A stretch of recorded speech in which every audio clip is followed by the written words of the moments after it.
Assalomu alaykum, hurmatli YouTube foydalanuvchilari. YouTube'da bizni kuzatib turgan aka-uka, opa-singillar, qadrdonlar, yana bir yangi obyektga xizmatga kelganmiz. Videoni boshida aytay, obyektimizni havas qilsa arzigulik, yana bir fayzli xonadonga xizmatga kelganmiz. Ushbu obyektimizni tom qismi 450 kvadratdan ziyodroq. Ushbu obyektimizni tomi kattaligi sabab hozir ichkariga kirib ko'rsataman. Ayvoni ajoyib tushgan. Bu videoda faqat shu uyda obzor qilamiz. Bundan keyingi videoda xuddi shu uyda gipsdan qilinadigan penalombas qalinligi 7-10 oralig'ida kelishganmiz. 5 joyi ham bor. Uni tepaga chiqib ham ko'rsataman.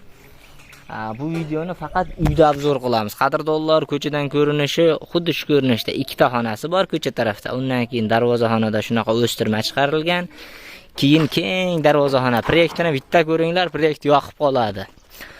4 yillik ish faoliyatimiz davomida birinchi marta ko'rdim bunday proyektda. Bu joyda bizdan tashqari elektrik akalarimiz ham xizmatda. Qadrdonlar, darvozaxonadan to'g'ri kirgandan keyin shu abrozini to'sinlar tashlab, katta to'sinlarni tilishgan ekan. To'rtburchak qilib, tomni yuzasi ham ancha tekis chiqqan. Tevada ustalar xizmatda. Mahsulotlarimiz kelgan, apparatlarimizni ma'lum qismini yoyib, ish jarayonlarini boshlaganmiz. Uy o'zgacha deganim sababi ayvoni xuddi shu ko'rinishda. Kompressor yurib ketdi. Shu sababdan videoni to'xtatishga majbur bo'ldim. Qadrdonlar, obyektimizga shundoq darvozadan kirgandan keyin mana shu joyda bitta xonasi bor, undan keyin bu tarafda bitta xonasi. Bunisini mehmonxona sifatida foydalansa ham bo'ladi. Darvozadan shunday kirgandan keyin birinchi xona, nari tarafda ko'chaga derazasi qaragan yana bitta xona, undan keyin bu tarafda 3 ta xona, oxirgisi hammom dushlari bilan. Aytishlari bo'yicha mana shu orqa taraflar ham shundoq yopilib ketadi rom bilan. Mana shunday mana shu joylar ham yopilib ketadi. Bu joyda bitta o'choq bo'ladi. Tepaga dimoxotlari bilan birga ayvon xuddi shu ko'rinishda keng sahnasi bor. Mana shu sahnani tepasiga qalinligi 5 sm plus qo'yamiz. Uylarning ichiga aylantirib qolgan past joylariga 7-10 oralig'da gipsdan penalombas qo'yib beramiz.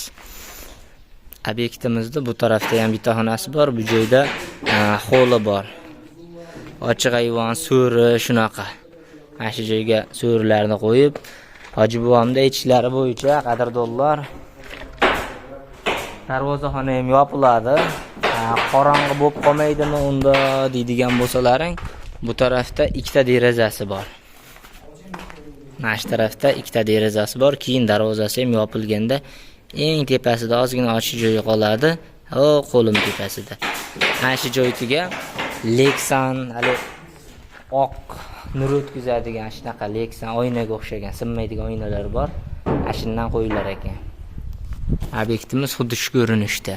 Bu joyda adashmasam 3 kun yoki 4 kun xizmatda bo'lamiz. 3 kun xudo xolasa, inshaalloh to'k suv yaxshi bo'lib tursa, 3 kunda chiqib ketamiz. 3 kunga bormasdan ham shu joyda tomini gipsdan penalombas yopib berishga kelganmiz. Keyingi videoni xudo xolasa tomni ustidan, tepadan turib olamiz. Proyektini bir qator sizlarga tanishtirdim. Bundan keyingi videoda ish jarayonlarini to'liq qo'yishga harakat qilamiz. Endi xudo xolasa videolarni boshida mana shu videodan boshladim. Har bitta uylarda imkon darajada 2 minut, 3 minut atrofida obzor qilib ketishga harakat qilaman. Sababi endi yangi uy solaman, qanaqa solsam bo'lar ekan degan aka-uka, opa-singillar bo'lsa, ushbu men qo'yib turgan proyektlardan bir qator ko'raverasizlar. Adashmasam mana shu 3 yil, 4 yil davomida 3 yil to'lib 4-yilga o'tdi. 4 yil davomida yaqin 500 va Alloh alam, Alloh bilguvchi, taxminan 500 ga yaqin uylarda tom qismida xizmatda bo'ldik. Har bittasini proyektlari o'ziga yarasha, lekin bu proyekt vobshe boshqacha chiqqan. Men bunaqa sahnali uy imorat hali ko'rmagandim.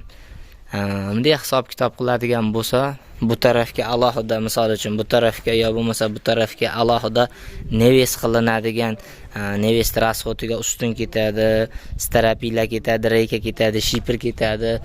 Hammasi bo'lib turib, baribir shu narxga boradi. U tashqariga neves qilinsa ham shunaqa firmalar tashlanadi. endi soliq ozgina ko'p chiqishi mumkin bu joyda. Tomni tagi 450 kvadratdan oshiq bo'lsa, demak shapkalar har tomoniga chiqqan hisobiga bir shipr tushadigan, shiprni hali soliqqa uy chiqadigan joyi 500 kvadrat atrofida chiqadi. Soliq ozroq ko'p bo'ladi, lekin uy haqiqatan zo'r tushgan. Ayvonga chang ham kirmaydi. Hoji buvam o'sha birinchi kelgan kuni aytdilar, mana shu joyga limonariya shunaqa narsalar qilamiz, limon ko'chatlarni olib kelib uylar burchagiga qo'yib, baytini yashil hudud qilamiz, ayvonda chekkalar burchatka bo'ladi, xohlasa zo'r bo'ladi dedilar. Ana shu mahallalarda ham kelib shu joyda xizmatda shu joylarda ko'rish yana nasib qilsin. Bitgan holatini, hozir bitmagan holatda tasavvur qilyapman, ancha zo'r turibdi. Qadrdonlar, endi ish jarayonlarini keyingi videoda qo'yamiz. Obyektimizni umumiy qanday etapda ishlar ketayotganini tomdan keyingi videoni boshini tomdan olamiz. Proyekt bilan bir qator tanishtirdim sizlarda. O'sha videoni davomida, bundan keyingi videoni davomida ish jarayonlari bo'ladi. Salomat bo'linglar, kelgusi dasturlarda ko'rishguncha sog'omon bo'linglar qadrdonlar.